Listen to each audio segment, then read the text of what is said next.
Febreze. Your bathroom needs Febreze Small Spaces, the always-on odor-fighting air freshener you set and forget. No outlets used, no batteries needed, no effort required. So your bathroom stays continuously fresh for 45 days. That's the power of Febreze Small Spaces.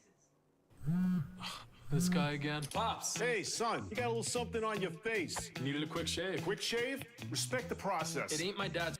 Appreciate you clicking on this video, my movie peeps. A CinemaCon is currently happening right now in Las Vegas. And like I have done with the past couple of CinemaCons, I am going to be spending this week breaking down every panel and telling you what was revealed. A lot of the times the trailers, clips, and footage that gets shown don't get released to the public, but the people who do attend put out descriptions, and I'll be reading those to you in my nice, smooth, sexy voice. The juice was loose, and Jenna Ortega screamed.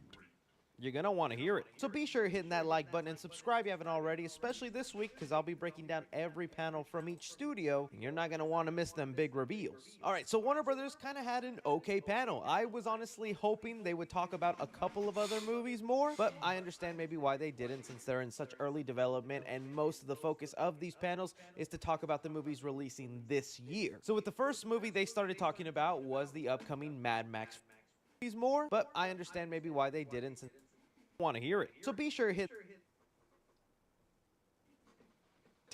put out descriptions.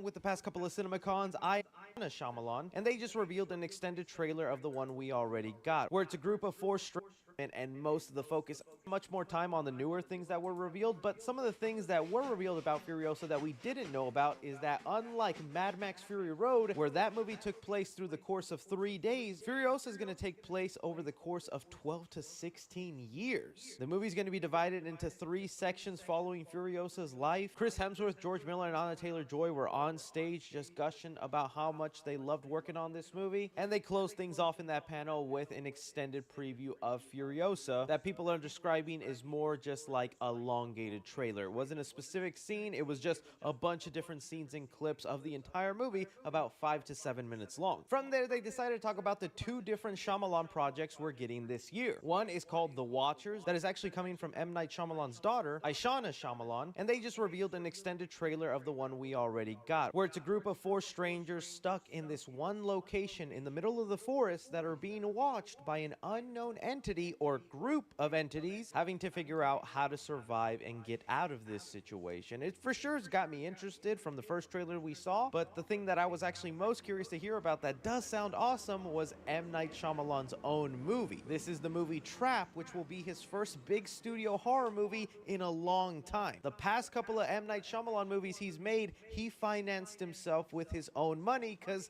other people didn't want to give him money, which only just makes me respect M. Night Shyamalan more. And wait till you hear the premise and footage that they showed about this movie. So we have heard rumors that this movie Trap was going to take place within a concert, and that's all we really knew. But then here's a description of the footage. Trap, a suspense tale set mainly inside a pop concert taking place at a huge stadium. Josh Hartnett played a father who takes his daughter to see a singer named Lady Raven. They have floor seats, which is basically his daughter's dream come true to see one of her favorite artists so close. Josh Hartnett leaves his daughter to go to the bathroom and notices a lot of police outside of the venue. He asks someone working at a merch booth why there are a bunch of cops posted everywhere. The worker creepily tells him about a killer known as the Butcher, who's known to kidnap and chop up fans. It's revealed that this whole concert is a trap to finally capture him and bring him to justice. Josh Hartnett, with a creepy knowing smile, looks at the camera, implying that he is the actual Butcher killer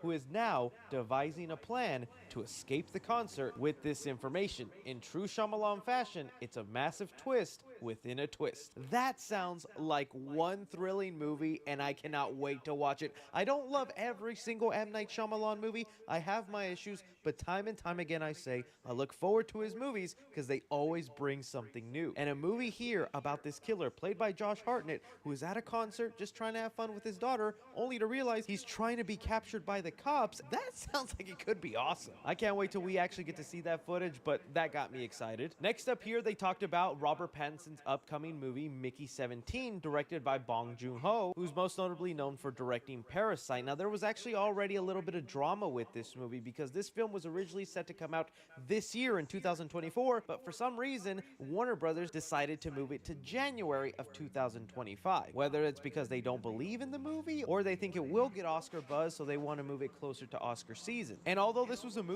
I was already looking forward to, the trailer description and footage is not at all what I expected. Let me go into reading it here for you. The movie goes, Robert Pattinson plays a common man named Mickey with a nerdy American accent who signs up to be an expendable in the future. He travels to a distant planet and space station doing handiwork, but the caveat is that he's expected to die doing these difficult missions. Each time he dies, a new clone is made and then given a new assignment. The title of the movie draws from this as he dies 17 times in the plot. Everything goes well with Mickey getting eaten and chopped up into different pieces across space. Things take a turn when two clones get made at the same time, Mickey 17 and Mickey 18. Now, just listening to that and even on your own going to watch the little teaser trailer they dropped way back when, you would think this is kind of a serious movie. It'll have some Oscar buzz. Robert Pattinson can showcase off his acting ability, but all the reactions from this footage say that the movie is a lot goofier and sillier than they were expecting. That it almost feels kind of cartoonish and a bit absurd, not serious at all. And Robert Pattinson is having like a goofy accent the entire movie. To me, that just makes it much more fun, especially with the idea of him playing a guy who's meant to die every other day with a new clone popping up. It's almost like a Looney Tune thing happening there. So it looks like this movie is going to be a lot weirder and unique than you might have thought. It's not going to be all that serious, and maybe this could be the reason why Warner Brothers and the executives saw it, didn't understand it, and were like, this is silly and dumb. Put this in January. Who knows? We'll have to wait and see. It might be an experimental thing, but that was not what I was expecting. From that first little teaser, I thought the movie was going to be kind of a straight up serious sci-fi movie, but turns out it's a little goofy. From there, we got the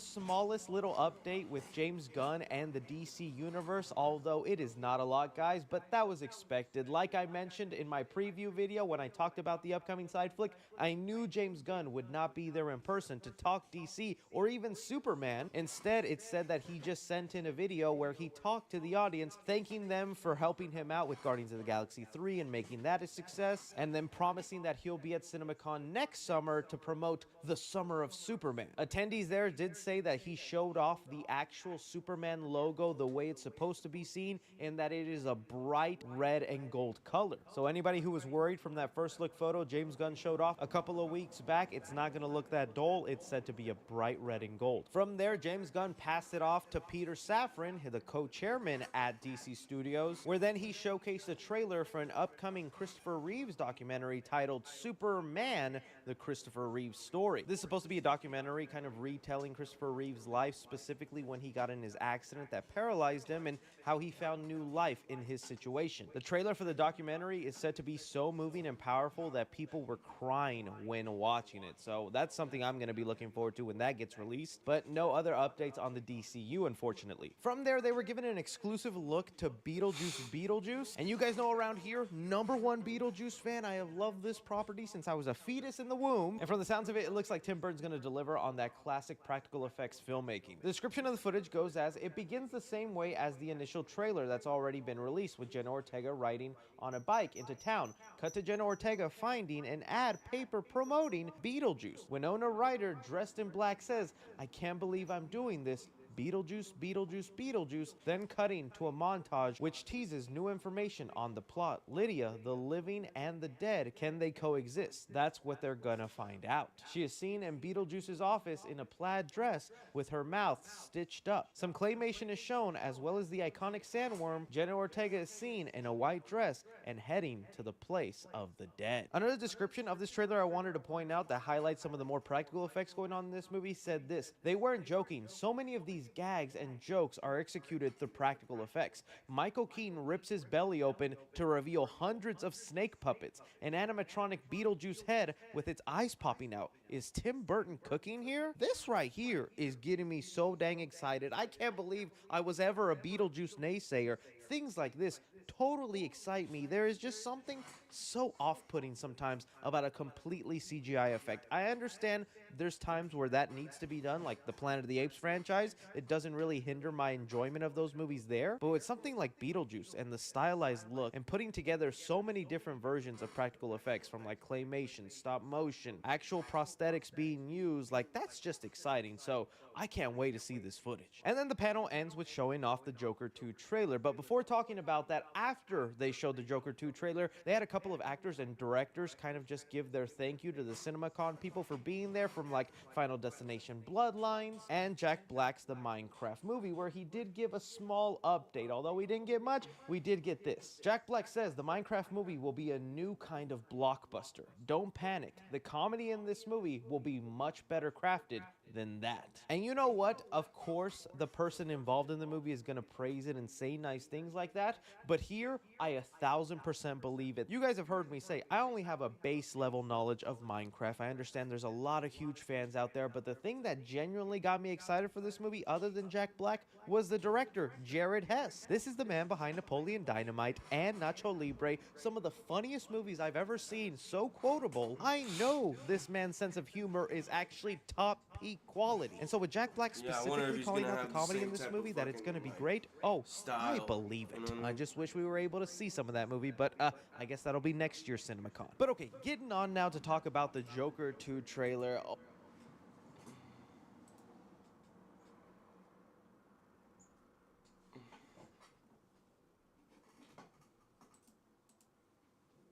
Oh my hadoodle, guys. I'm not gonna lie to you.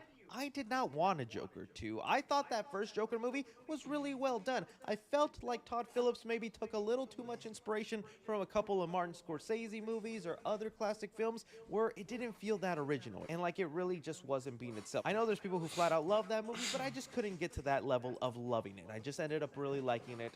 This trailer for Joker 2, I am having my jaw to the ground. It looks beautiful, cinematic, and much more original than that first movie. For one, I do have to get stigma out of the way, where it looks like Harley Quinn, played by Lady Gaga, is not going to be the Joker's therapist in here, and the Joker doesn't seduce her, manipulates her, and ends up making her fall in love. No, she's just already another crazy person in the asylum with him. But comic book movies change things all the time, so I'll just have to let that go. It is the shots, the visuals, the cinematics, the cinematography in here.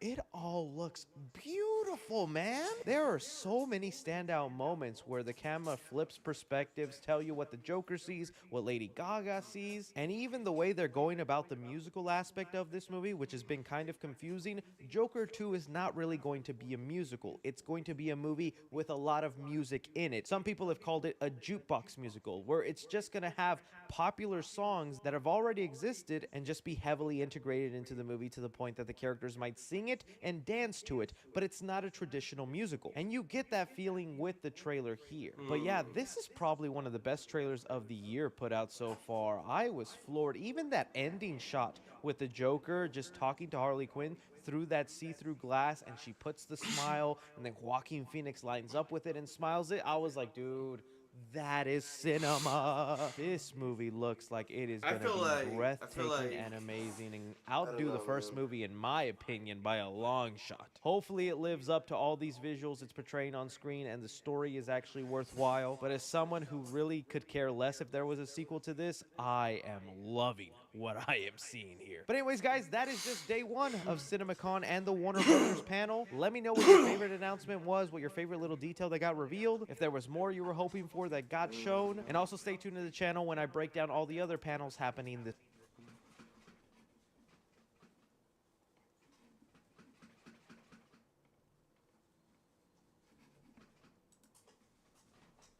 How's the scented angel soft coming? Angel, we've got it. The smellinator must add the scent inside the tube. Every tube also adds a hint of Hello once again, my movie peeps. We are now on day 2 of CinemaCon, and on day 2, Lionsgate decided to take the stage for their movie announcements, and part of me thought I wasn't even going to do a recap video on the things Lionsgate was going to talk about. I saw their upcoming films for this year, and most of them had already had trailers, posters, and details revealed, so I was like, that's probably not going to be anything new. Oh, they revealed a lot of new things. And so that's what I'll be doing here for you, is I'll recap the Lionsgate panel. I'll have timestamps in the description if you want to go ahead and skip around. Be sure to also check out yesterday's video where I recapped Warner Brothers' panel, and also stay tuned on the channel for panels for Universal, Paramount, and Disney. But alright, kicking things off here, let's talk about with something that was revealed the day before the Lionsgate panel, but is about a Lionsgate movie. I was hoping at CinemaCon Lionsgate would address what is going on with Saw 11, because that was a movie that was set to come out September of this year, but they had not started filming it yet. And I had a gut feeling they were going to end up delaying the movie, and that's exactly what got announced yesterday. The movie got delayed an entire year, having Saw 11 now be released September 26, 2025. We are not getting a Saw movie this year. What the heck? They even released a little video with Billy the Puppet talking to the audience. I want to play a game. You've all anticipated my return, asking when I may appear before you once more. But anticipation is a funny thing. My associates and I are hard at work, refining a cacophony of new traps to razor-sharp perfection. You should expect nothing less. These traps will be made all the better with just a little time. The clock is ticking. Will you play my waiting game? Your time starts now. And look, yes, part of me is devastated and crushed because Saw X was awesome and it got me back on board to the Saw franchise. So I was like, yes, give me more good Saw movies. But there was rumors and whispers that the creative heads and the studio were actually fighting back and forth on what Saw 11 should be. And that's said to be one of the reasons why they didn't start filming the movie yet, is because they didn't have a story locked down. And well, it looks like Lionsgate and the studio heads decided, let's take our time and make sure we get this right. And that is like a first for the Saw franchise. Usually they cash these things out so quickly and they could care less about the story. But I think Saw X really proved that if you actually made a good Saw movie, not only will it actually make money, but you'll get fans excited for the franchise again. So instead of just forcing them to get this is they talked about Now You See Me 3. This is the third film in the Now You See Me filming it yet. And I had a gut feeling that was revealed the day before the Lionsgate panel, but the stage for their movie announcements, and part of me thought I wasn't even... Hello once again, my movie peeps. And revealed during the CinemaCon Lionsgate panel. One quick thing is they talked about Now You See Me 3. This is the third film in the Now You See Me franchise with the Thief Magicians. I actually kind of like this series. And they confirmed that all the characters from the first movie will be returning here, along with a new generation of magician thieves. So that should be exciting for fans of Now You See Me. Then they also confirmed that we are going to be getting a live-action Monopoly movie that is produced by Margot Robbie. Ever since the release of the Barbie movie and that giant success, Margot Robbie has been collecting board games and toy brands like Infinity Stones. There was reports a couple of days ago online that she's going to be also making a live-action Sims movie. And now here with this Monopoly movie, Margot Robbie is just trying to get her hands on all these properties, and I don't blame her. There's no word yet if Margot Robbie will actually star in the movie. She's just producing it. But man, a live-action Monopoly movie has been trying to get made for a long time, whether it's the story about how the game Monopoly was created or a movie just based on the Monopoly game. I think Kevin Hart at one point was supposed to be the star of this Monopoly movie. Now I have no idea what's actually going on, but as of right now, it's a live-action movie with Margot Robbie producing, so that's a little exciting. But the thing that really got me excited and made me go, oh yeah, I'm gonna make a video talking about this CinemaCon panel, is that Jason Blum, the head of Blumhouse Studios, announced they will be partnering with Lionsgate to reboot a lot of their iconic horror movies. Now that immediately made me go to Lionsgate's library of horror movies that they have, and there's a couple of them that I could see Blumhouse maybe touching, you know, like American Psycho, Cabin Fever, the Leprechaun franchise, even though that's already getting a reboot, Descent, Hostel. There's a couple of well-known horror franchises that I feel are right up Blumhouse's alley, but the first one that they will be touching as part of this new deal is the Blair Witch Project. Jason Blum said this on the partnership: "I'm very grateful to Adam and the team at Lionsgate for letting us play in their sandbox. I'm a huge admirer of the Blair Witch Project, which brought the idea of found footage horror to mainstream audiences and became a true cultural phenomenon. I don't think there would have been a Paranormal Activity have there not have first been a Blair Witch. So this feels like a truly special opportunity, and I'm excited to see where it leads." And look, I'm a little conflicted on on this because I love the Blair Witch franchise. I even have a soft spot for that second movie, but maybe it's because I saw it too young. And yes, they did have a reboot of it already back in 2015, 2016 that I thought was just okay. But that first Blair Witch movie, it was a cultural phenomenon. It changed things, maybe because at the time, a lot of people thought it was real. I know I did as a kid. But it also feels like one of those movies that is impossible to capture the magic of again. People also bring up the way Blumhouse likes to reboot and touch iconic properties like Halloween or even the recent Exorcist franchise, and they get a little hesitant with them now touching Blair Witch and probably wanting to do a new trilogy. I feel like this could work better for Blumhouse since the Blair Witch movies are basically made on a low budget, and that's Blumhouse's specialty is low budget horror movies. I hope they end up doing a good job, but I would hate this to be just a generic, basic, found footage horror movie set in the woods with a little Blair Witch imagery. Like, go deeper into this lore and the world and bring back Blair Witch mania. But it was just interesting to hear Blumhouse is going to be rebooting a lot of horror movies connected to Lionsgate. If you guys know any horror movies Lionsgate owns that you like Blumhouse to touch, which of them would they be? From there, they quickly brought on Henry Cavill on stage to talk about his upcoming Highlander movie. This is a reboot of that popular franchise, and although they obviously didn't have any footage to show just yet, Henry Cavill just said this about the movie: "My goodness me, what are we doing? The original movie just touched on the lore. We are going deep into the meaning of these characters. If you thought you've seen me do sword work before, you haven't seen anything." So that should be exciting for Highlander fans. While Henry Cavill was on stage, they also made an announcement for a new Guy Ritchie movie titled The Grey. This stars Henry Cavill and Jake Gyllenhaal, where the movie is described as, the film's tagline is, "When billions are stolen, they are the ones who steal them back." The team is coming after a notorious kingpin with funny quips and banter shared between the three leads. The action includes speedboat races and car chases in a tropical setting. Ritchie's signature comedic charm is present, with Cavill and Gyllenhaal macho characters chewing up the scenery. We also have a quick glimpse of a mysterious character played by Rosamund Pike. So that could be interesting. Guy Ritchie, Henry Cavill, Jake Gyllenhaal, that sounds like fun to me. From there, they dived into talking about movies that we have already seen trailers for, just with extended sequences, so I won't spend too much time on that. One was an extended sequence for the upcoming Crow movie with Bill Skarsgård. Obviously, when that trailer hit online, there was a lot of divisive opinions, but the audiences there are saying, Owning a small business means your sales, customer service, and head of closing sweet deals, all in one. Spectrum One for Business is fast internet, free advanced Wi-Fi with Security Shield, and a free mobile line, all for one low price. Spectrum Business is made to work. All across America, critics are raving about the movie event of the year. It is American, 100%.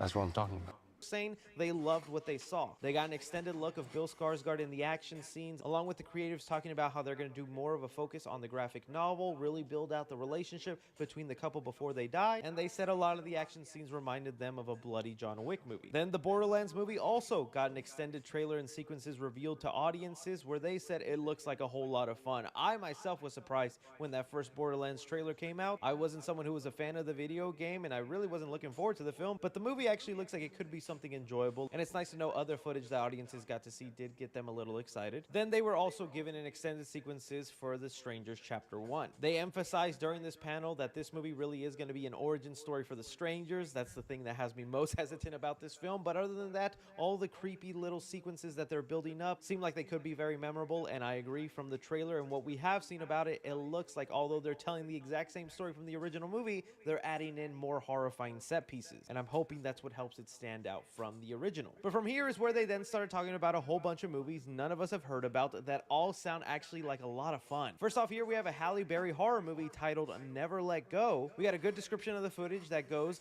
the story centers around three characters, Barry's mother character and her two sons, who live in an extremely unique situation in the middle of a remote forest. They lock themselves indoors and try their best to avoid going outside except for resources and occasional fresh air. They have ropes tied around their waist at all times when they're outside, which lead back to the house in case they stray too far. The reason why they tie the ropes is because there is a mysterious, monstrous force that lives in the forest. The few glimpses we see of the beast make it look like a pale, human-like demon who can shapeshift. As the two boys are forced to follow their mother's protective rules, they grow more suspicious of what the forest demon's motives really are, as it's been toying with them their whole lives. One of the boys says, "Mom has never lied to us." The boys wonder if they could unearth themselves from the rope. As soon as they do, one of them gets dragged into a well. The look of the film feels like A Quiet Place and Bird Box, all with sinister undertone. The footage ends with Barry's mother heading into the woods to look for her kids. Then she sees a demon climbing up a large tree trunk, only seeing the horrifying image of a set of hands multiplying over and over again from the back of the tree. So this sounds like an interesting horror movie. A family that's in this house in the middle of the woods, they tie ropes so they can go get resources and then go back into the house. But this has been the kids' whole lives, and they start to not believe the mom and go, is she lying to us? Is there actually even a monster out there? Let's just take off these ropes and see actually what's out there. And well, the boys find out, and then the mom has to go rescue them. This sounds like it could be a cool horror movie. Next up, they were shown a trailer for another upcoming movie titled Flight Risk. This is starring Mark Wahlberg and is directed by Mel Gibson. The description of it goes, Dockery is a U.S. Marshal flying a witness, Topher Grace, to testify against the mob. But the pilot of the plane is a psychotic hitman played by Mark Wahlberg, playing way against his type. He even shaved his head to look like he has a bald pat. Looks like a really tight kick-ass thriller, and Gibson really makes Wahlberg look crazy in this, scored by a cover of Talking Heads' Psycho Killer. So feel how you feel about Mel Gibson, I understand that, but this seems like an interesting role for Mark Wahlberg. Even the description saying that he shaved his head to where he only has like hair on the sides, looking like George Costanza. Topher Grace in there also makes me excited for this. That sounds like it could be an interesting movie. I like these self-contained action movies, and all of it set on a plane with crazy hitman trying to go after this witness. Could be good. Next up here is for an R-rated comedy that sounds like so much fun. It is being directed by Aziz Ansari. It is starring Seth Rogen and Keanu Reeves, and the description of it goes, Ansari is a broke guy who goes to work for a rich a-hole, played by Rogen. Reeve plays an angel, even has wings. He's a effed up angel who wants to save Ansari from killing himself. So what he does is he swaps Ansari and Rogen's lives, but Reeves thinks Ansari will realize that wealth won't solve his problems, but Ansari loves being rich and won't go back to where he was before. The idea backfires so much, it costs Reeves his wings, so now they're three guys. Rogen, Ansari, and Reeves all stuck together, looks hilarious, and might become a huge hit. That sounds like an awesome premise for a movie. Not only do you have Keanu Reeves playing this angel, but then you do the body swapping thing where you're supposed to learn the lesson that the grass isn't always greener, but this time you go from poor to rich. You're like, yeah, I don't want to swap back. Let me stay here, and the angel loses his job. I also love that they describe this as an R-rated comedy, and Ansari on stage was really howling about R-rated comedies belong in theaters. They don't need to be on streaming, something like Ricky Stenicki, and I love that kind of mindset, and I've always been an admirer of Aziz Ansari's comedy. I think he's a really funny person, so something like this I am for sure going to be looking forward to. Good Fortune, remember that movie. Another movie that from the description sounds like it's going to be so much fun is called The Killer's Game. This is going to be starring Dave Bautista, and wait till you hear this premise. So the description of it goes, based on Jay Bonsonga's novel, The Killer's Game follows a veteran assassin, Bautista, who is diagnosed with a life-threatening illness and authorizes a hit on himself to avoid the pain that is destined to follow. But soon after, he finds out he was misdiagnosed and must fend off an army of former colleagues trying to kill him. They describe this movie as being like John Wick, but as a comedy. So many movies nowadays are being described as John Wick-like films. That is just the impact John Wick. Poor to rich, you're like, he was, but Steve plays an angel, even has wings. The Killer's Game. This is going to be starring Dave, pilot of the plane. Remember that movie.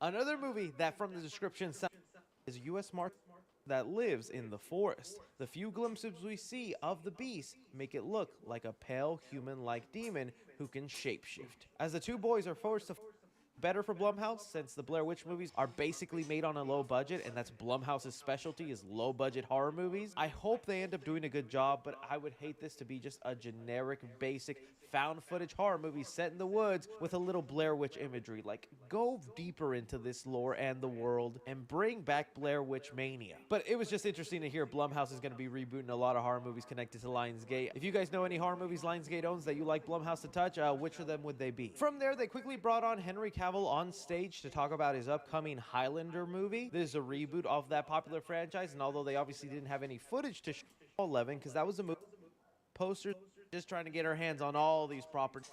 That's Blumhouse's specialty, is low budget horror movies. I hope action Monopoly movie that is produced by Margot Robbie. Ever since the release of the Barbie movie and that giant success, Margot Robbie has been collecting board games and toy brands like Infinity Stones. There was reports a couple of days ago online that she's going to be also making a live-action Sims movie. This is the third film in the Now You See Me franchise with the Thief Magicians. I actually kind of like this series, and they confirmed that all the characters from the their hands on all these properties, and now I don't actually me 3. This is the third film in the Now You See Me franchise with Lionsgate's library of for Saul. But now getting on to the things that is produced by Margot Robbie. Ever since the release of the Barbie movie and that giant success, Margot Robbie has been collecting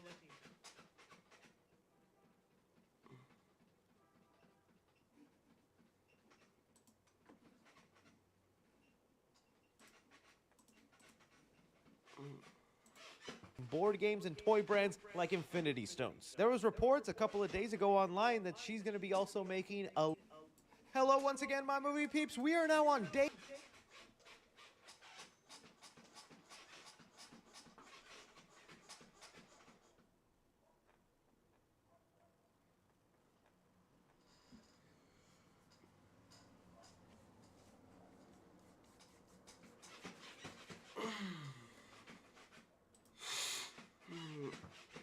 Safe like repair, safe like replace.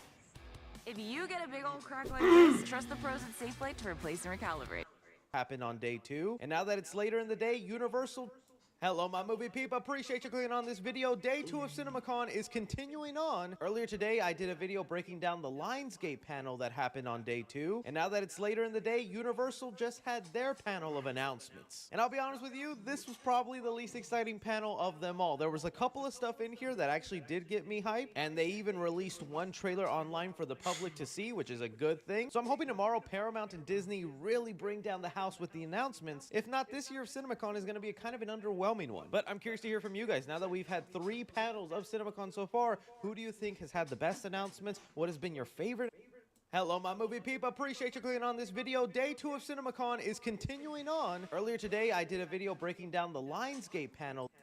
That was really the biggest announcement of the night. I knew we weren't going to get much. They kicked things off with a little showcase of Despicable Me 4. It was an extended clip from the movie, and it was said to be a scene where Gru has to perform a heist only using stuff in his baby bag. And these aren't any high-tech gadgets or anything. Apparently the minions lose his equipment, so Gru has to perform a heist with things like a baby bottle, a pacifier, baby powder. I think that actually sounds pretty funny. And well, if you're a fan of the Minions, the footage went over well for those people. From there, they moved on to talk about Twisters. This is a movie that I'm seeing a lot of people get excited and hyped for. I'm still someone that has to go see that original Twisters because I missed it as a kid. But the things they talked about and showcased during this panel was that they went and filmed real-life storms and incorporated them into the movie. They also talked about bringing in much more destruction than the first film had. And just like we've seen with the first Twister trailer, it looks like it's going to be a very entertaining movie. I have to make time to see that original Twisters, and I am looking forward to the second movie. I just love the idea of them bringing back kind of what used to be a simple blockbuster and still treating it like a big movie today. That's then where Blumhouse and Jason Blum took the stage to talk about a couple of their upcoming horror movies, starting off with Five Nights at Freddy's. Now, for some reason, even though Blumhouse has been denying for the past couple of months that there's not going to be a Five Nights at Freddy's 2, they have now finally confirmed Five Nights at Freddy's 2 is in the works,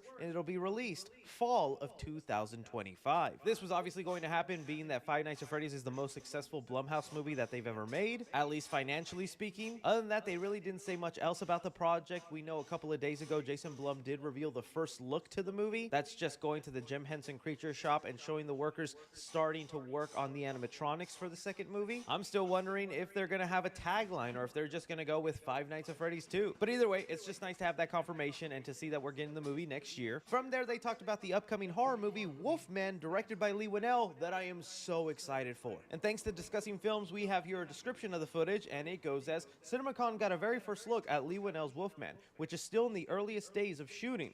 Christopher Abbott plays a troubled father who is trying to protect his young daughter in a remote cabin in the woods. Ozark's Julia Gardner seems to be playing the mother role. As no other character characters are shown besides these three. Abbott is extremely paranoid about a danger that seems to be stalking his family from outside of their home. It's teased that it's some kind of large dog, which Abbott is eventually bit by on the arm. As Christopher Abbott starts to slowly transform for the first time out of the frame, Julia Gardner's mother character grabs her daughter away slowly in fear. There's a real sense of irony as Abbott is now becoming a very threat he is trying to protect his daughters from. It's implied that the story then takes a turn as a mother and daughter versus father. This is a totally modernized take on the Universal classic Wolfman story, and even though CinemaCon didn't get to see the creature, it is teased via a shadow that it could be more in line with the traditional design of the Wolfman walking upright. Woo, that is exciting. So it was only a glimpse of footage. They really didn't get to see much, and that's because the movie is still being worked on, but I love that premise. This modernization of the Wolfman. Leigh Whannell already did a great job with his take on the Invisible Man. That was a very modern and great take on that character. And so now to see a story like this where the father just wants to protect his family, but he becomes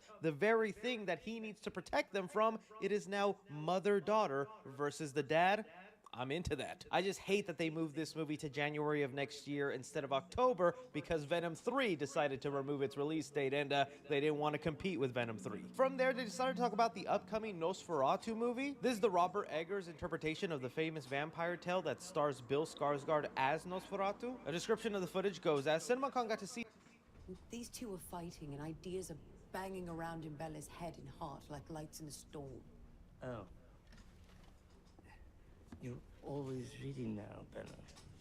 You're losing some of your...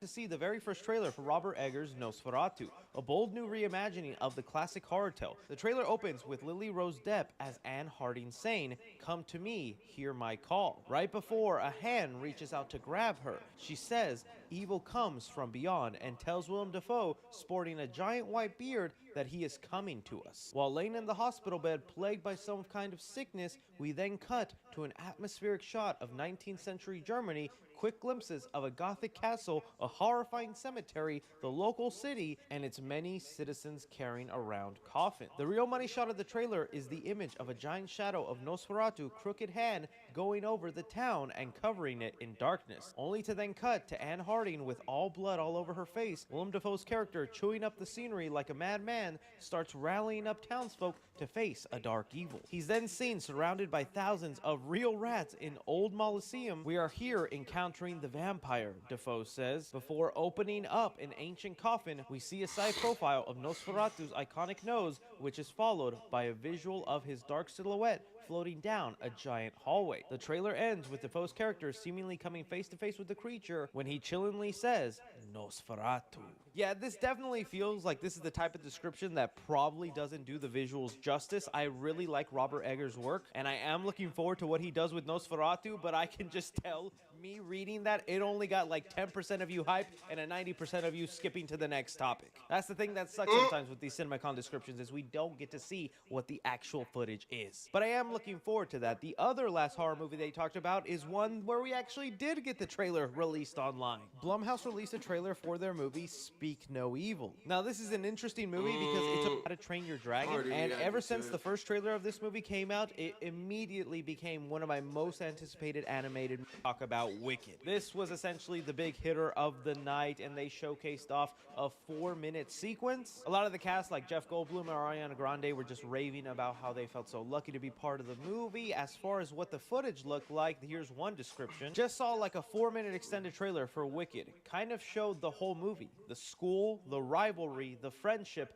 meeting Oz, his betrayal, with a few songs playing over it. It looks so bright and beautiful. I'm really happy for the people excited for this movie. I know there's a lot of people looking forward to it. I wish I could say I was feeling that same excitement, but from that first trailer, I only have a mild interest in it. And well, that was really Universal's panel at CinemaCon. Tomorrow...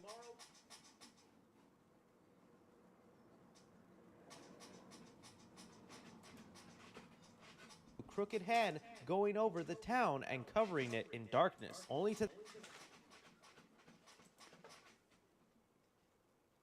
Start clean with the power of Clorox.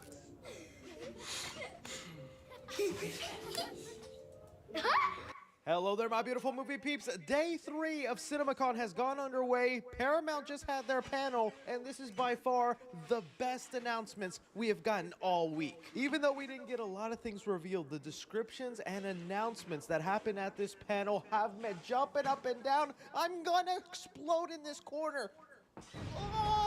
There is going to be so much amazing goodness to dive into here, so I'm going to need to know from you, what was your favorite announcement of this panel? Were you a little disappointed? I know some of us were hoping for the voice actor of Shadow to be revealed, and well, that didn't happen. But the description of the Sonic 3 footage is still pretty exciting, but that wasn't even the most exciting thing of the entire night. Oh man, I just want to get into it. Timestamps will be in the description. Make sure you also check out the other videos where I break down the studio panels at CinemaCon. And later today is Disney's, and I don't know how they're going to top this one, but I'd like to see them try. But alright, starting things off, they opened up the panel with just confirming a bunch of little projects in the works, some bigger than others. Things like a new Star Trek movie that they plan to release in the year 2025. They also addressed their upcoming Naked Gun reboot that I'm very excited for, starring Liam Neeson, directed by Akiva Schaffer, which is the most exciting part of this Naked Gun reboot. Matt Stone and Tyler Parker, the creators of South Park, are going to be teaming up with Kendrick Lamar for a new movie coming out July 4th, 2025. It's being described as a live-action comedy. I like a lot of what the South Park creators do, so I'm kind of interested to see how this goes. Edgar Wright is going to be directing a remake of The Running Man starring Glenn Powell. If you don't know, this is a movie that first starred Arnold Schwarzenegger back in 1987, and it follows a dystopian America where a falsely convicted policeman gets a shot at freedom when he must forcefully participate in a TV game show where convicts, runners, must battle for their freedom. I have very little memory of this movie, but it is one of those premises that I feel could definitely be better served in today's modern age with what we can do now in filmmaking. And Edgar Wright is one of those directors I love to see their work. Glenn Powell's also up and coming. Sign me up for this Running Man remake. They also go on to confirm that the next live-action Transformers movie is going to be remake. They also go on to confirm that the next live-action and Edgar Wright is one of those directors I love to see their work. Glenn Powell's also up and coming. Sign me up. I feel could definitely be better served in today's modern age with what we can do now in filmmaking. And Edgar Wright is one of those directors I love to see their work. Glenn Powell's also up and coming. Sign me up for this Running Man remake. They also go on to confirm that the next live-action Transformers movie is going to be the Transformers and G.I. Joe crossover film. This was teased at the ending of Transformers Rise of the Beast. I'm still very curious how they're going to pull this off and whether G.I. Joe is actually going to be something that enhances the Transformer universe, or it's just because they can't figure out how to make solo G.I. Joe movies. Damien Chazelle, who's a director I really enjoy, he made Whiplash, La La Land. His next movie was announced to be coming out in 2025. Not much is known about it other than it'll be set in a prison, and already there, you got me hooked in. Damien Chazelle is one of those directors that once he's doing something, I'm already going to be there. And with it being set in a prison, I kind of love movies being set in prisons. This sounds like it'll be my cup of tea. They confirmed the cast for the new animated Smurf movie. I think it's still so funny. They try making a new Smurf movie every couple of years. Rihanna is one of the main voices in here, but also Solo Maridueña is thrown in there, Octavia Spencer, Kurt Russell, some nice names. I don't know how excited I am for this. We also got the logo and title for the new SpongeBob movie, titled The SpongeBob Movie Search for SquarePants. It's going to be coming out December 19th, 2025. I know we've gotten a couple of SpongeBob movies over the years, but I'm actually really excited for this one because it is being directed by Derek Drymon. This was a creative who was there in the early days of SpongeBob, meaning the SpongeBob I grew up with, those first 3 seasons. Many old SpongeBob fans might tell you that the show kind of fell off after the first movie came out, and then the show was for the new generation. This to me means this SpongeBob is gonna be my SpongeBob. He's gonna be the jokey boy I remember. Other than that, all we know is that the movie's gonna follow SpongeBob where he travels through the depths of the ocean to come face to face with the Flying Dutchman. Then they talked a little bit about the Avatar and the Last Bender animated movie that's being worked on. The title of the first movie in this planned trilogy is Aang, The Last Airbender. They revealed the voice actor who will be Aang for these movies, and they also said Dave Bautista will be voicing the villain. So that should... When you dare to combine sweet and tart in a soft, squishy gummy, you get a side that smiles, a side that bites. New Sweet Tarts Gummies Fruity Splits. Dare to combine.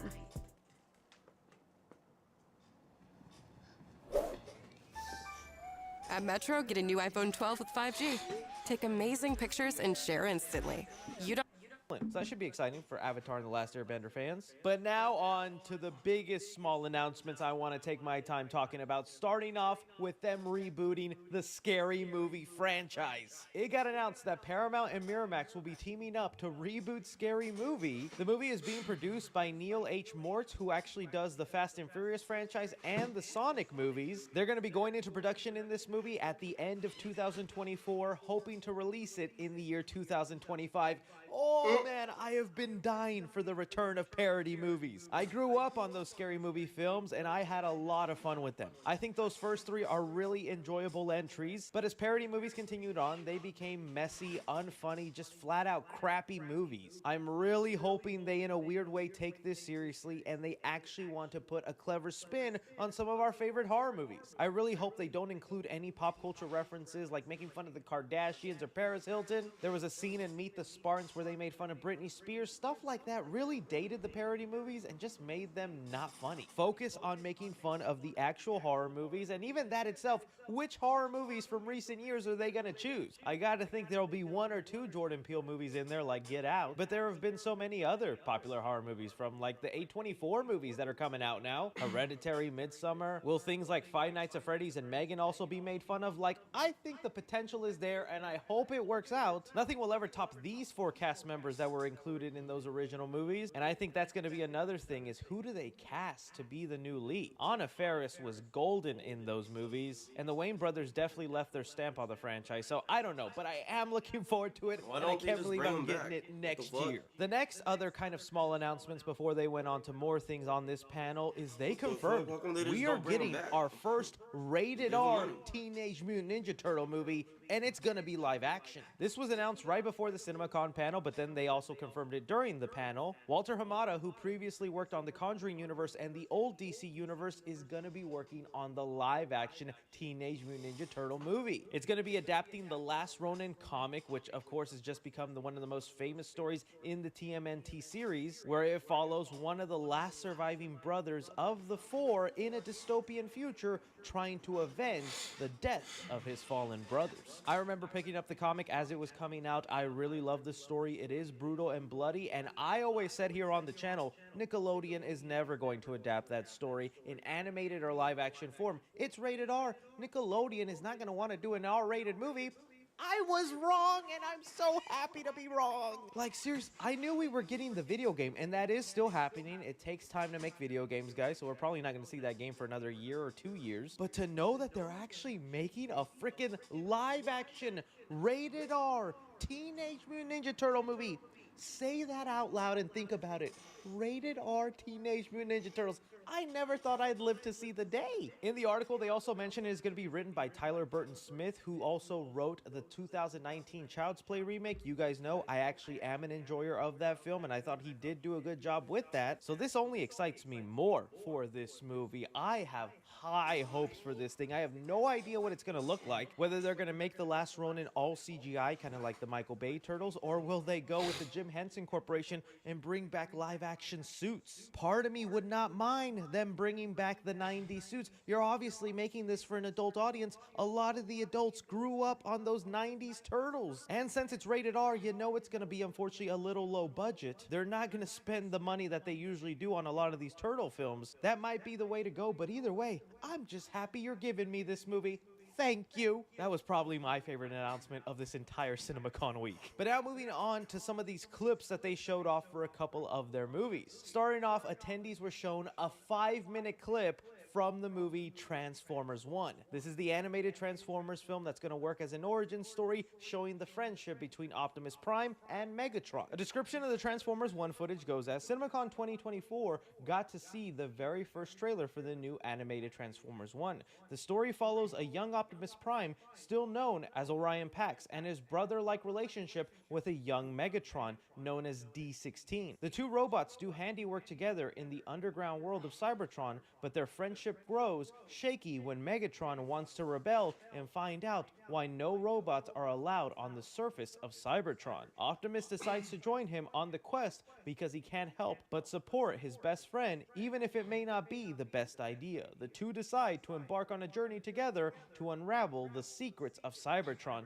a journey that will eventually make them rivals. Now, that description was actually for a clip that they showed them. They also showed them a trailer that's more of a montage of the entire movie, and there were a couple of mixed reactions. Here's one of the descriptions. Oh, I didn't realize that the Transformers 1 was more of a family comedy. It's an origin story of the main Transformers characters, and the tone is light, goofy, comedic, and family friendly. Keegan-Michael Key voices Bumblebee and gets a lot of laugh lines, but this feels more like Minions than Transformers. Interesting, prepare for a family adventure. I actually saw a lot of people say that the movie is a little bit more goofier and comedic than they were expecting. I don't know if people were just hoping this Transformers 1 movie was going to be like the Into the Spider-Verse of the Transformers universe and take this origin story of Megatron and Optimus so seriously, but it looks like it has a tone similar to like the Minions movie. It's just a little bit more goofy and family friendly orientated. I just actually want to see what the animation looks like because I saw a lot of people mention that they love the way the world looked. So that's really nice. From there, we moved on to Sonic the Hedgehog 3. Attendees there were shown clips and a small trailer of the movie. No voice casting reveal for Shadow. I really thought this is when they were going to do it, but it didn't happen. A nice detailed description of the Sonic 3 footage goes as CinemaCon 2024 got a very brief look at Sonic the Hedgehog 3.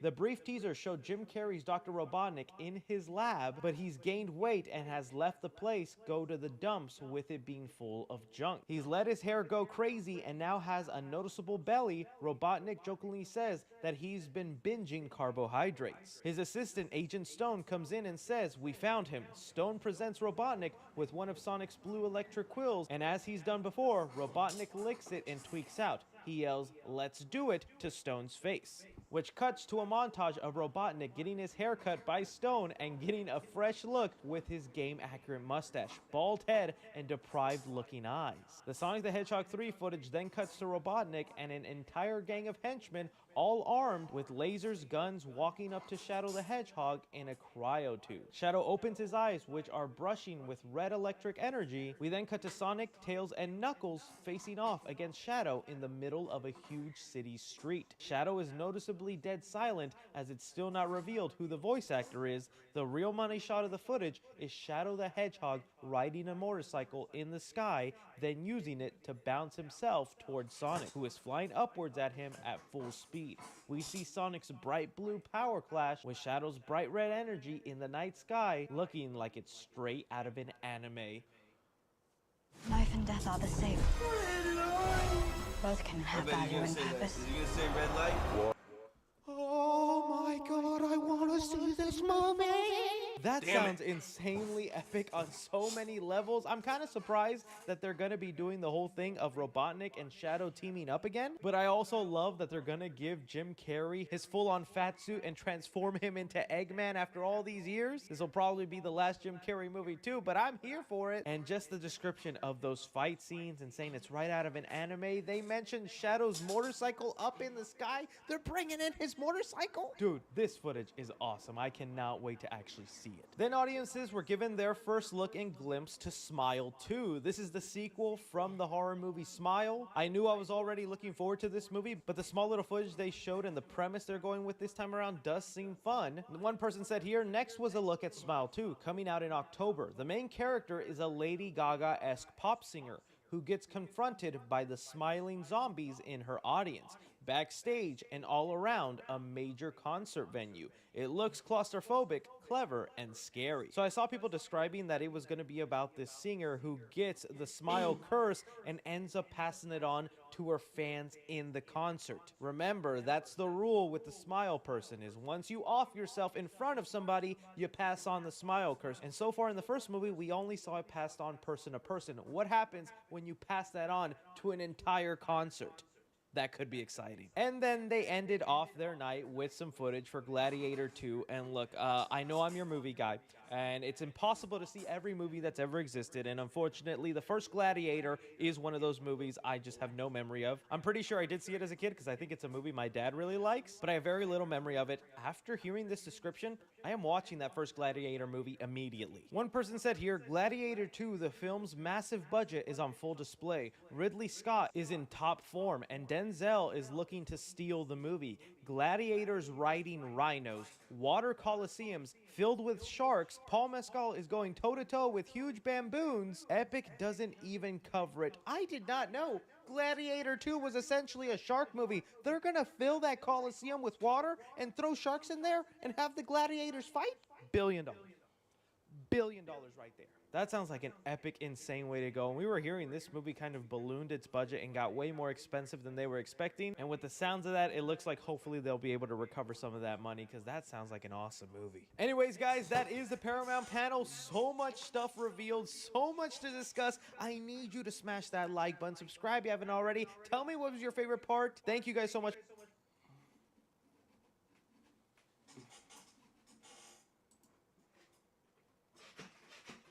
You Jimmy's John still waking up early, slicing veggies and meats by hand? Pathetic. Only details that matter are green, real dough, not that fresh baked stuff. It is good bread. Get that away from my money. Fresh baked bread at Jimmy John's. Old Spice putty, high hold, matte finish. Thank you so much for clicking on this video. It is now the final panel for CinemaCon. Disney just finished up their presentation, and what a nice week it turned out to be. The first couple of panels we got were a little iffy, and I thought, man, this might be a lackluster CinemaCon year. But no, Paramount and Disney came out swinging, and we have a lot of interesting things to talk about. So that's exactly what I'll be doing here for you guys. I'll be breaking down the panel. Timestamps will be in the description. And if you haven't already, check out all the other videos where I talk about each studio's announcements at CinemaCon. And well, just quickly, I want to say, now that we're on the last CinemaCon video, if you're someone who watched just one or even all the videos, thank you so much. It's always exciting to talk movies with the community, and the fact you guys choose me to deliver you the news, well, that just warms my heart. But okay, enough with the sentimental stuff. Let's just dive into this CinemaCon panel. Now, one thing Disney did that I do love is that they allowed the attendees there to take photos and even sometimes videos of what was being presented. Not any of the exclusive trailers, footage, nothing like that. But this year at CinemaCon, I noticed there wasn't a lot of photos being released online. Usually I'm showing you guys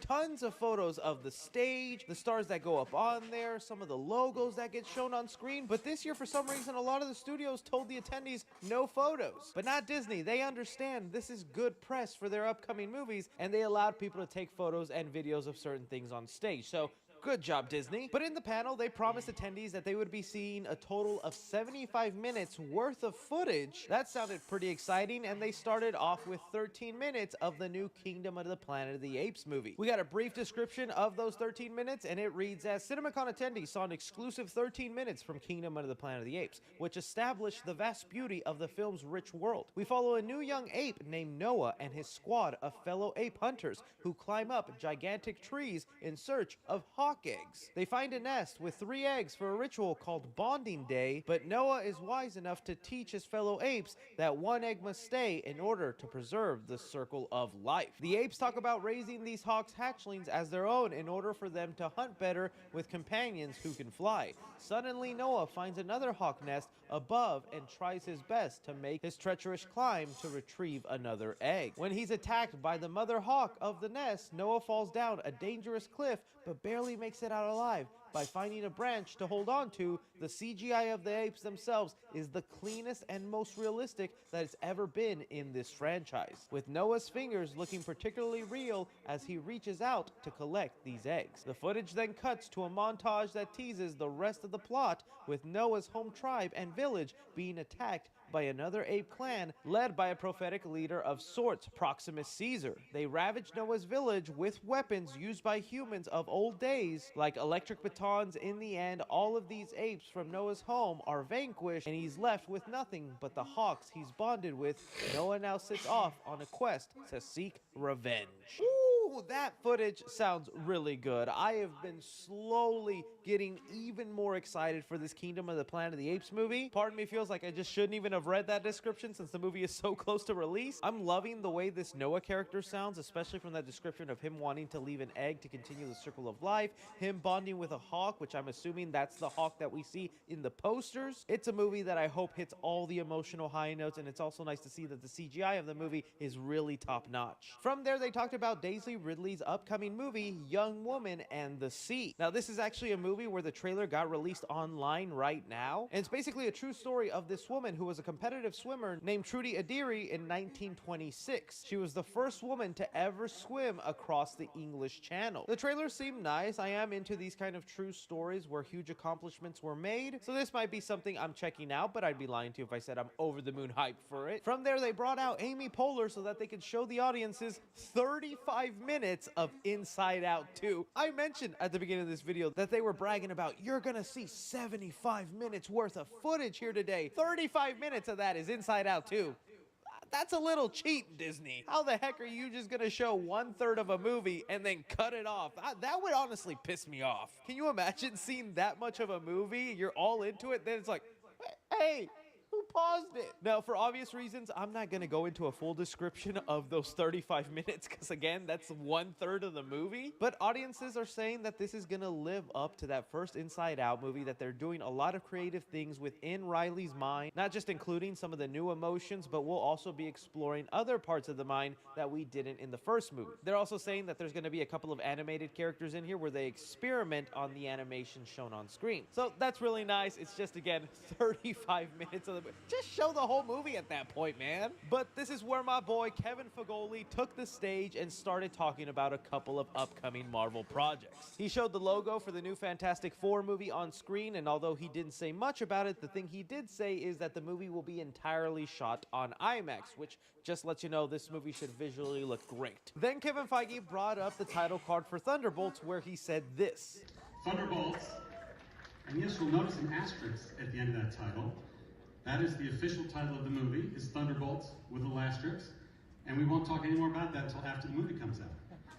That is super intriguing. I don't think there's ever been a movie in history to do this, where they have an asterisk and then they say they will address it once the movie comes out. That could possibly mean that they're changing the title of the movie once it's been officially released. So maybe what they originally wanted to call the movie is like a big spoiler. There's already fan theories going around that this is actually supposed to be a Dark Avengers movie, and maybe that's what they're called by the end of the film. But adding this kind of mystery into the movie, I think, is a little fun. So what do you guys think that asterisk is for? From there, they brought out Anthony Mackie to talk about Captain America: A Brave New World. Now, I know there's a lot of people that are still hesitant on this movie, and I don't blame them, especially with the delays this movie has had and them reshooting a lot of the movie. I still want Sam Wilson's Captain America movie to be good, and they did show some footage that sounds...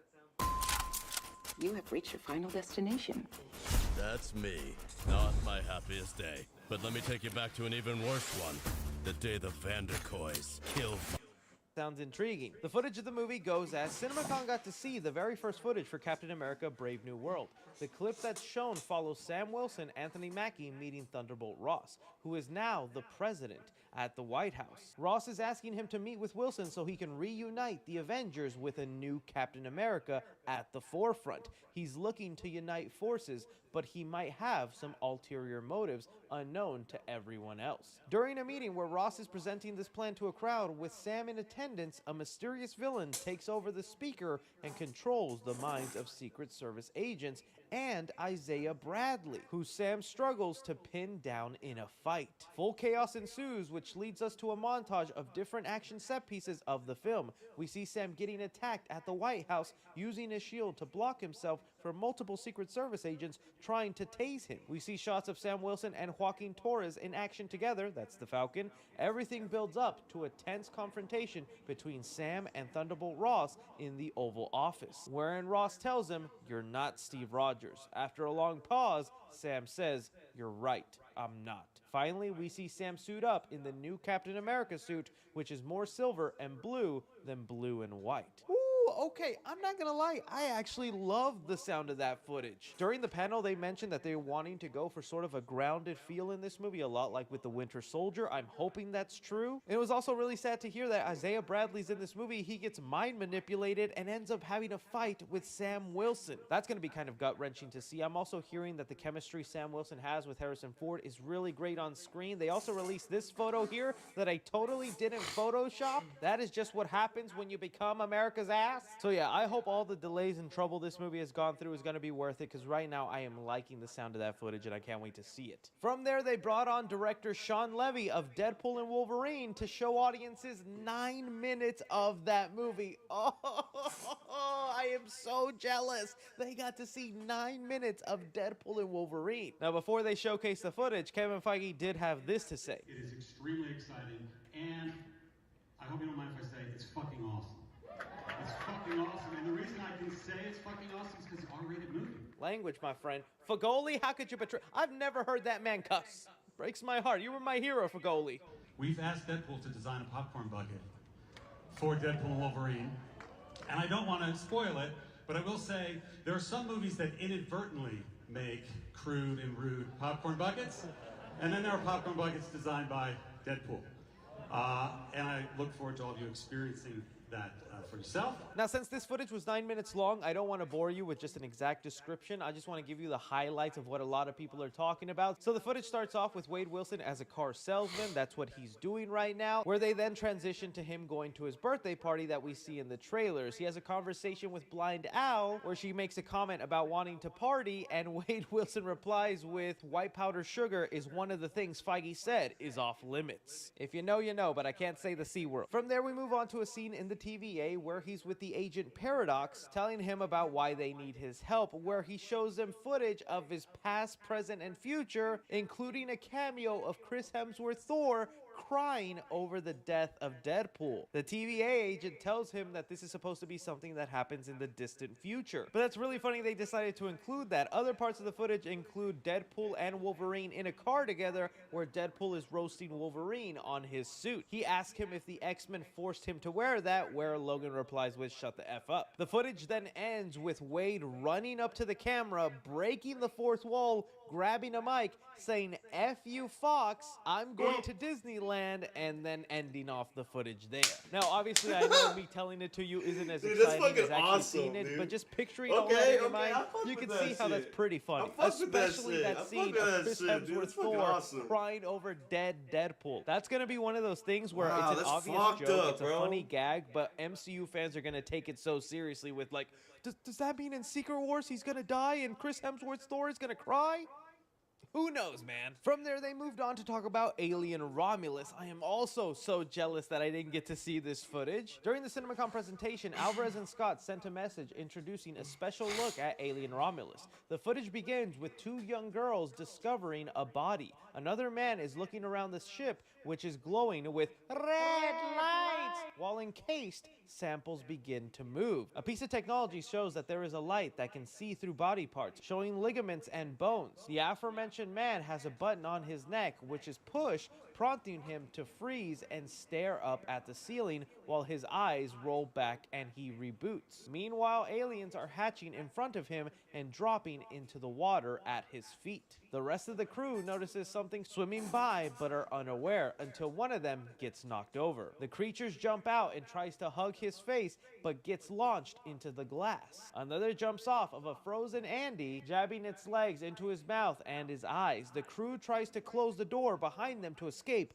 but one of the aliens gets through, prompting them to swat it back into the glass, which cracks and lets them all in. In the end, one of the crew gets wrecked in the face by one of the face huggers. In another clip, a character is not feeling well and grips their chest. The device to see through their body is used, showing aliens trying to break out of their ribs. They collapse, foam at the mouth, convulse, and accidentally kick the ship into motion, before the alien bursts out of their chest. It's a bloody, visceral moment. The ship continues floating until it eventually crashes into a bigger one. Oh man, that footage sounds like it could be so amazing. I love what Fede Alvarez is doing in here, bringing back the horror elements into the Alien franchise and also expanding out with some new things we hadn't seen before. That idea of a light that is so bright it can shine through the body, and that way they can see the alien being born in your stomach before it just hatches out. That is such a cool idea. And I think there's going to be a lot of messed up horror sequences like that. I mean,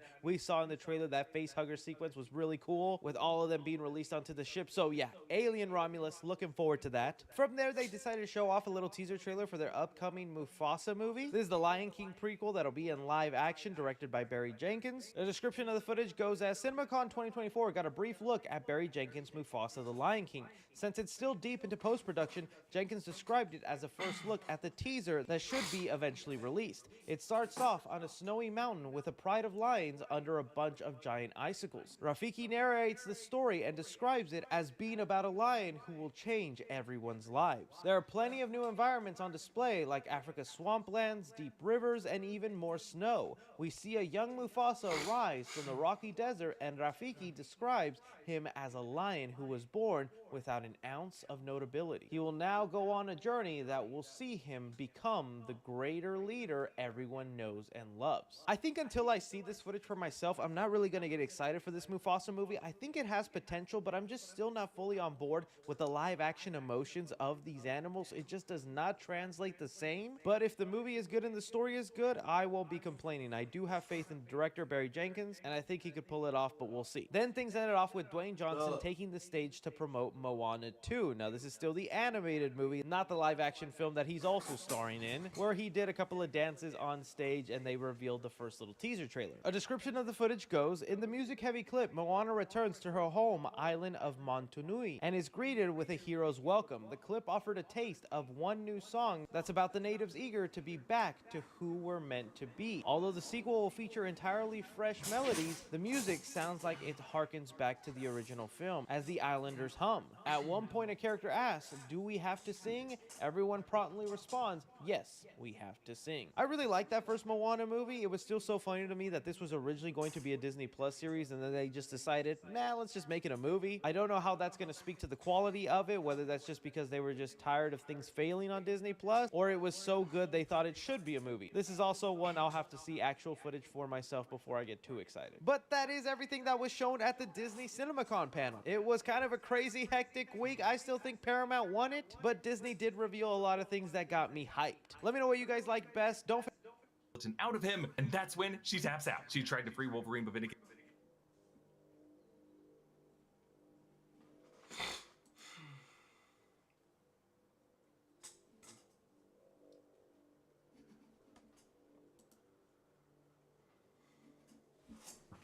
The housing market? Not great. Finding out what you can afford? Pretty great. See what's possible with Zillow. Get a light scent that lasts with no heavy perfumes or dyes. Downy Light, the light scent that lasts. Welcome back to New Rockstars. I'm Eric Voss, and we just got a big update about Deadpool and Wolverine at Marvel's CinemaCon panel, along with some news about Captain America Brave New World, Thunderbolts, Fantastic Four, maybe even Secret Wars? I'm going to break down what was unveiled at this panel in front of the thousands of attendees. Okay, so the panel actually opened with this kind of jokey moment where Ryan Reynolds and Hugh Jackman were basically telling the attendees to turn off their cell phones, which needs to play in front of all movie screenings right after the Nicole Kidman AMC thing. But you see Deadpool and Wolverine walking down a tunnel, and the Deadpool's like, so I heard Secret Wars is finally going to introduce, but then a phone rings, but then Wolverine pushes Deadpool out of the frame, and he looks at us, and he says, hey bub, you're in a movie theater, turn off your f***ing phone. And then he basically just unleashes a torrent of profanity at the audience, and then Deadpool jumps back into the frame, and he says, Wolverine, hearing you talk that way made my dick vibrate. And then he finishes with this compliment to Wolverine saying, nice fourth wall break, didn't think you had it in ya. So then we got some updates about Fantastic Four, Thunderbolts, and Captain America Brave New World that I will get to in a second. But first, let's explain what happened in this new Deadpool footage. It was 9 minutes of footage shown exclusively to attendees that was cut by Ryan Reynolds and Sean Levy just for the people here. And a lot of it incorporated footage that we saw in the trailer of like Wade's birthday party, him working at his car salesman job, and then touring through the TVA and starting to suit up. But they expanded the footage so that you kind of got more context of what's going on. So it begins with Wade Wilson as a car salesman, and he very much offends a family of 4, talking about his sexual preference. And he says that he's like officially done as a superhero. He's kind of like in a midlife crisis. But then he goes home and he's surprised with this birthday party. This is what we saw in the Super Bowl trailer with everyone there. And we were right to notice that there was some drama going on between him and Vanessa because now he is single. And there's this moment where he speaks with Blind Al and she wants to do coke. And he says, hey, cocaine is the one thing Feige said is off limits. So this would lead to the knock at the door and the TVA agents detaining him and then dragging him into the TVA as we saw in the Super Bowl footage. And then he meets Matthew McFadden as Agent Paradox. And then basically Paradox shows him footage of his past, his present, and his possible future. And that includes a shot of Thor crying over Deadpool's body. It's kind of like a recreation of the moment in Infinity War when Thor is cradling Loki's body and crying. So it's kind of parodying that moment in Loki episode 1 when Loki sees his possible death in the Infinity Saga timeline. But here it's Deadpool being cradled by Thor. And then Paradox says, that happens in the distant future. So while it's kind of a joke, it almost seems like that might be a confirmation for Secret Wars, that Deadpool is gonna die in some incarnation of a battle in Secret Wars, and then Thor is gonna be fighting along his side. I would love it if in Secret Wars we get to call back to this moment and Wade dies this exact way. And then Paradox basically says that Deadpool has been chosen to save the sacred timeline from a potential looming threat. And they don't go into further detail on what that is, but we know based off of trailer footage that it is going to be Emma Corrin as Cassandra Nova, Charles Xavier's evil twin, Mumu Dry. That's a Shi'ar term for what she is, which is really just like kind of a spiritual equal that normally just kind of exists in some kind of abstract sense. But for Charles Xavier, because he has this advanced telepathy, she forms inside of the womb with him and they get into this psychic battle and Charles defeats her, but she like clings to life in a sewer and then comes back for revenge, committing a genocide of 16 million mutants on Genosha using a wild sentinel created by a master mold in Ecuador. And spoiler warning for X-Men 97, we might have just seen that in an episode, but we don't know if Cassandra Nova is involved in the animated side of it. And then Deadpool just makes all these great fourth wall breaking jokes. He goes, does this mean lots of gratuitous cameos? And at one point he says, suck it, Fox, I'm going to Disneyland, get fucked. And then this part of the scene ends with, I am the Messiah, I am Marvel Jesus, as we saw in the Super Bowl trailer. And then we see Deadpool getting suited up, as we saw in the Super Bowl trailer, with someone with like Mickey Mouse style white gloves who's slapping his butt. And we find out the swords we see sliding into their sheaths are made of adamantium. And then after he gets suited up, we see Deadpool and Wolverine driving and kind of this road trip vibe that initially years ago Ryan Reynolds said he wrote Deadpool 3 to be just kind of a road trip comedy between these two characters. And Deadpool makes fun of Wolverine's yellow and blue suit, saying friends don't let friends dress like they play for the Los Angeles Rams. So two big takeaways from this footage: Deadpool is using swords made out of adamantium, and Deadpool has some future where he will die alongside Thor in probably some battle in Secret Wars. Welcome back to New Rockstars. I'm Eric Voss, and this is a breakdown of the trailer for Spider-Chum, which will finally answer the question of what exactly happened to all the people who just kind of like spiders, but don't have any superpowers beyond not being grossed out by how many eyes they have. Seriously, spiders have 8 eyes. Isn't that wild? Most of those eyes aren't even helping with depth perception, so what are they seeing? Ultraviolet radiation? The polarization of light? Some kind of special arachnid aura that humans can't even imagine?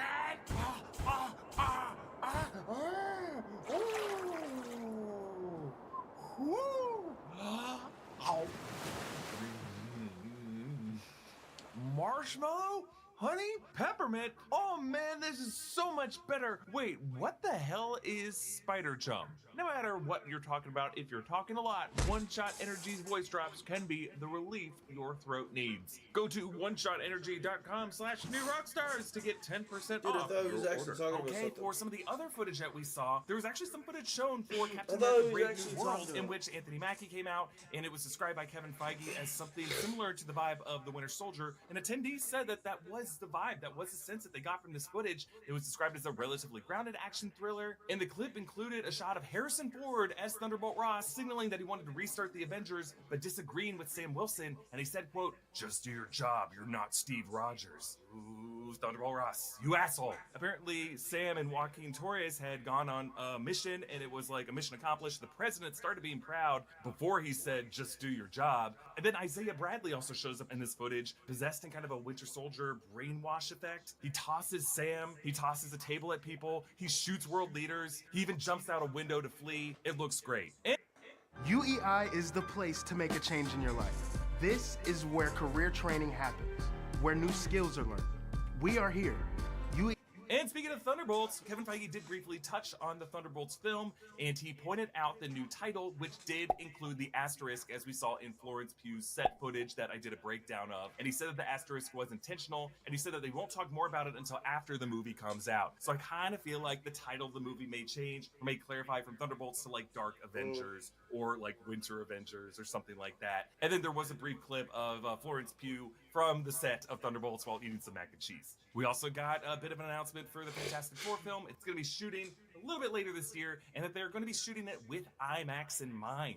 And I recently did a video breaking down that poster for the Human Torch that was released on 4/4 Day that showed in the corner what looks like the alternate reality 60s retro-futurist landscape of Manhattan that they're going to be operating out of. And I made a prediction in that video that anytime Marvel Studios or any of these other world builders show us this bright, illustrious utopia, that they always intend on tearing it down like a Tower of Babel. And I feel like they're setting up this alternate reality so that Galactus can eat it. Of the 5 comic book issues that they told us to read based off of that poster and the QR code that was on Herbie, was the whole Galactus arc, where the Watcher shows up and warns them that Silver Surfer is scoping him out and tries to create a distraction, and it doesn't work. Silver Surfer goes on top of the Baxter building, sends off a beacon to Galactus. Galactus shows up on Ta-2, his giant spacecraft, to absorb the life force of Earth and leave it as a husk. But Reed thankfully goes out to deep space and finds the Great Nullifier and uses that as leverage to tell Galactus to back off. We just saw the Watcher in the recent episode of X-Men 97. I feel like Jeffrey Wright's gonna have a lot to do in the multiverse saga of the MCU. Okay, there's gonna be more to talk about from this panel in the days ahead, but I want to thank attendees Brandon Davis, Aaron Couch, and Eric Davis for their reporting on what we saw at the event. Be sure to subscribe to all 3 channels of the New Rockstars Network. Follow me at EA Boss. Follow New Rockstars. Thanks for watching, and I'll see you next time. Bye.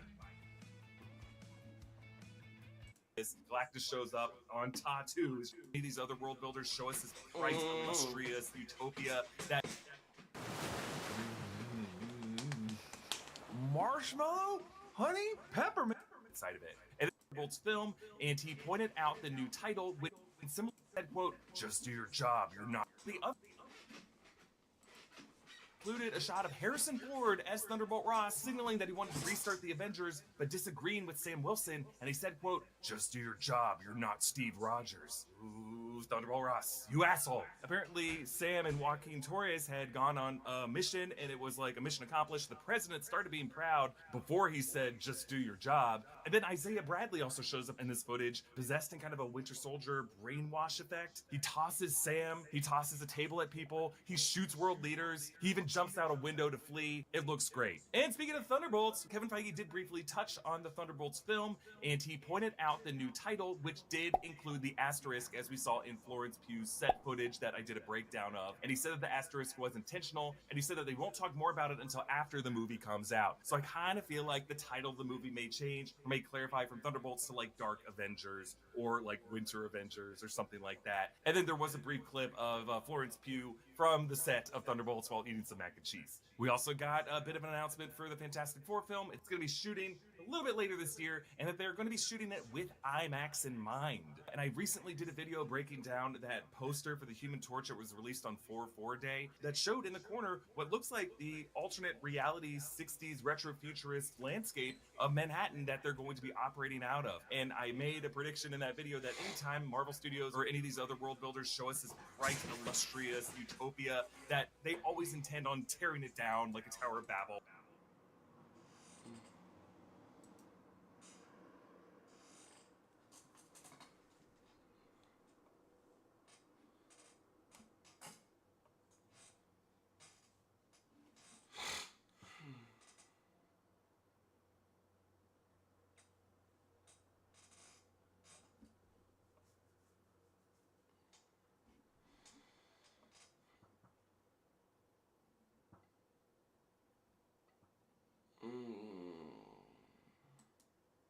Marvel has in store for you is the president of Marvel Studios, is Kevin Feige.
got the first leg. I'm going to Boston, which is not that bad. It's like a 6-hour flight, which is the longest flight I've ever done, honestly. And then we're going all the way across the pond to London, which is going to be another 7 hours, which honestly, I'd much rather have this than 12 hours straight.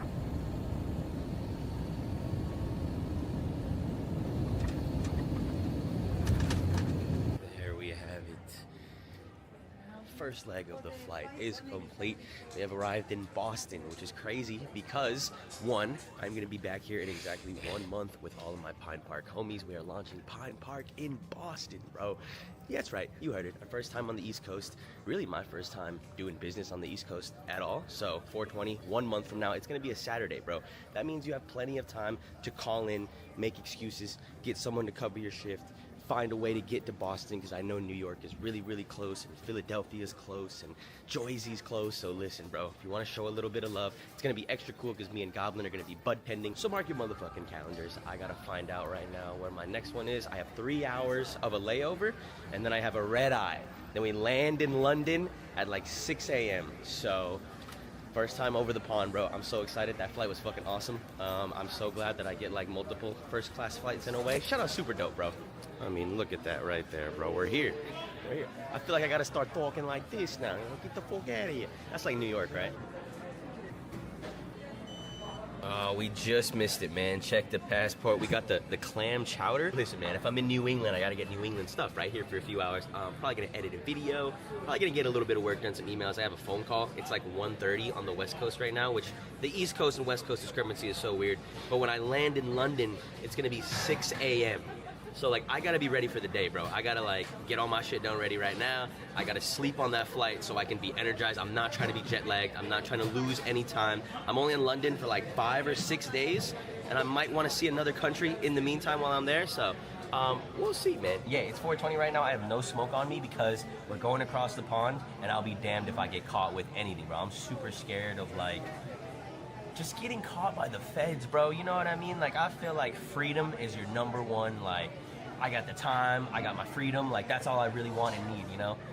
The second you start to sacrifice that just to get a little high, I don't think it's worth it. But I did understand that I had a connecting flight, right? If I was going straight to England, I couldn't do this. But I'm stopping here in Boston, and I bought these motherfucking Cozy Cubes, bro. If you guys know about the Cozy Cubes, these are probably some of the most fire rosin edibles in the game.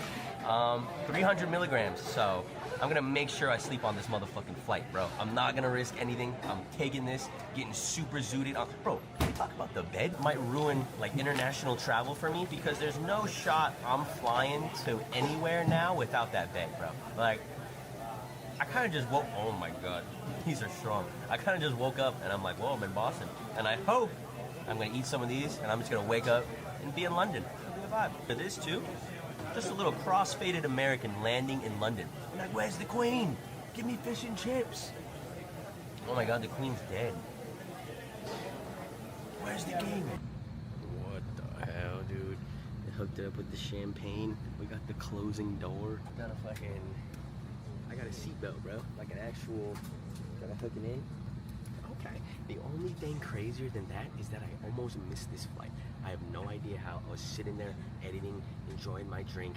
I look at my phone, and the flight closes the doors in 3 minutes. And I ran, and I made it. We got the edit. We got the nuts. We got the vodka bevy. Having a good time right now, I'm not gonna lie. I'm so cooked. They're starting to hit. They're definitely starting to hit.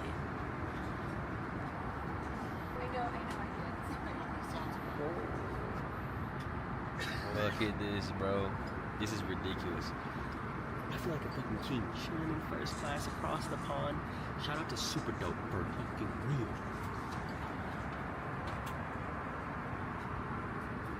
I'll take a chug for that, brothers. I think my new goal that I just unlocked inside my mental is to be able to do this for other people. Like the fact that I'm getting put on right now, and I texted the homie, I was like, yo, this is so sick, and he said something that's gonna stick in my memory for a while. He said, we gotta make some memories, G. And that's all we have, right? We just have memories. Fuck the money, fuck the whatever. If I can do that for others, then why wouldn't I? So that's the goal. Next 5-10 years, I'm putting you guys on. There's probably someone watching right now that's like, Eric, I want you to put me on a first-class flight to London. And like 5 years from now, I bet you at least one of you, we're gonna be flying you out. I love you.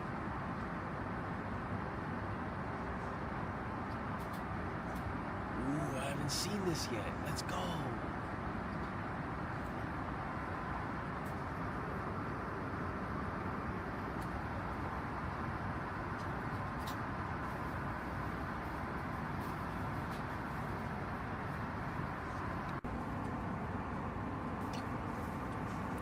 It's the craziest thing ever, bro.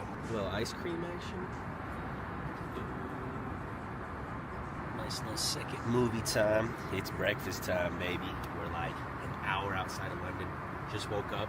I don't know if I'm as refreshed as I was thinking I was gonna be, but I think I'm ready to take on a new country, baby. Let's go.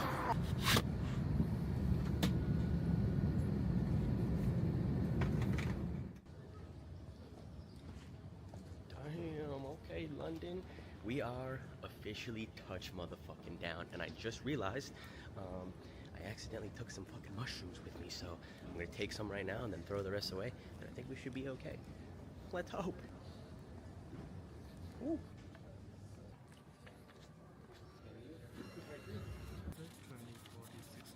Oh shit, bro, we're fucking tuned in. I have no idea if I just got scammed. I don't know if you're supposed to do that, but I probably could have just used my card and shit. I don't know. I looked up the exchange rate for $500 US. I should have gotten like 390. I don't know. I probably just lost like 80 bucks. Good start. Check that sticker. That's how you know it's mine, baby. You ready? Yeah. The border force. We got customs over there.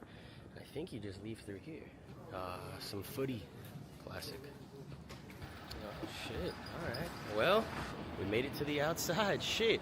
That's another country that I was tripping about, and I threw away shit that I didn't need to. I didn't get checked once. I could have kept the mushrooms. I definitely could have, you know, snuck over a pen or two, maybe even a jar of wax, but I'm kind of good off all that, you know? I say it once and I say it again, all these travel videos, it ain't worth your freedom, bro. And especially because there's gonna be weed here already, like, I'm good. But, dude, where the fuck am I? I don't know where the taxis are. I'm not sure if they have Ubers here. I think they have taxis. We have found the Uber section, bro. It took me a little bit longer than I'm admitting. That's my guy right there. Look at this. It's called the mini cab area, bro.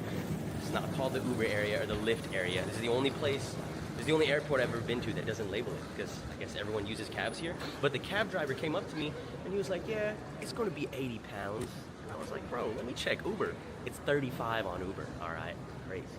We have arrived, baby. This is the most British looking neighborhood I've ever seen. I am here to meet a good person who I've been meaning to meet for like 3-4 years, maybe even longer than that. COVID fucked some stuff up. Oh! What's up, man? What the fuck is good? That's awesome. Welcome, What's up, man? Thank you, sir. Got a little pre-roll in here, got some royals in here. Sweet. Thank you, sir. Yeah, for sure. Hell yeah, sounds good, man. Thank you so much. Now that's British, if I've ever seen it. Shout out to KSI, man. Shout out to Drew Sharon. Just left me here alone for a little bit. He said he just woke up, because it is early, bro. I landed 6 a.m. Like I said, it's probably like a little after 6, maybe close to 7 right now. Homie hooked it up, bro. Guess I'm at the spot right now. He had a little joint roll for me. What a good man. First official spark up in London, bro, in a whole other country, in the UK. Definitely trying to see those people with the little hats and you can't fuck with them. Trying to make some jokes, see what's good. Maybe hand them a joke, get arrested, deported.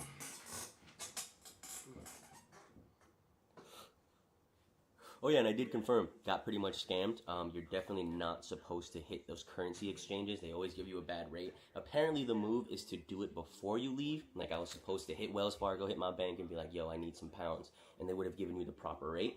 But I don't think I lose that much. I think I can just exchange it back when I'm at the airport, but I need my receipts. So look at this Monopoly ass money, bro. There's like, there's the queen on it. What do we got? There's a little see-through action on it. It's crazy, man. They're all different sizes too. Like the 5 note is shorter than the 10 note. It's like smaller in every single way. That's like kind of cool. I mean, I guess it makes sense. Look at this motherfucker. He's all mad and shit. Chill, bro. You won World War II. That's a vibe. Yeah, man. This place has got a lot of history. I mean, England's got a lot more history. Like the UK's got a lot more history than America, you know? America goes back a few hundred years. This place goes back like thousands of years, bro. I'm down to hit a fucking museum. I have no idea what the play is. I am here for 5-6 days, and I'm really only here for one day. Saturday is a super dope event. It's gonna be, I think, an all-day kind of thing. But other than that, I have really nothing to do. I have no idea what this vlog is gonna entail. Just smoking in the UK, bro. It's gonna be super dope. Obviously, we got Drew with Sharon right here. Gotta meet up with Miss Loud Queen later. And I think at this event, there's gonna be a lot more overseas influencers and stuff, which is super cool, man. I've only, you know, I've never even traveled overseas. I've never met people that are doing this thing across the pond, which is so dope. This brings people together. I love it. Look at the ring going. Okay, Drew. Okay, we got the bud here. Resin ring, little white ash. She might be smoked. Oh yes. There you are, sir. Let's go. The place. The place. Latte? I'll take What's this one? It's the SFV? Yeah. Oh shit. Oh, that's crazy. She's smoking.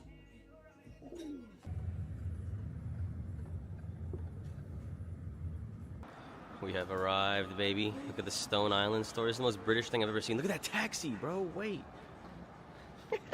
That's fucking awesome, bro. Look at the vibes out here. We'll say for sure the architecture shits on America. Like, I bet you these buildings are hundreds of years old. They look dope as hell. I like how active it is as well. There's so many people walking. And it's like 11 o'clock on a Thursday. And there's so many people out. This is awesome, bro. I fuck with this place. What? This is nuts. This is nuts. Damn.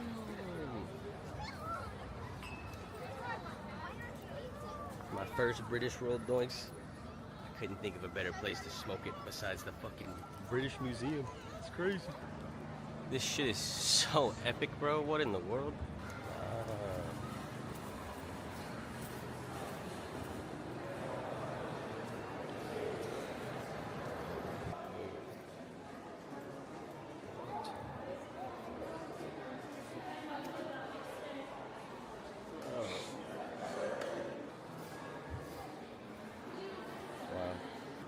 These dudes were mummifying everything, bro. They mummified some bowls. This is crazy, dude.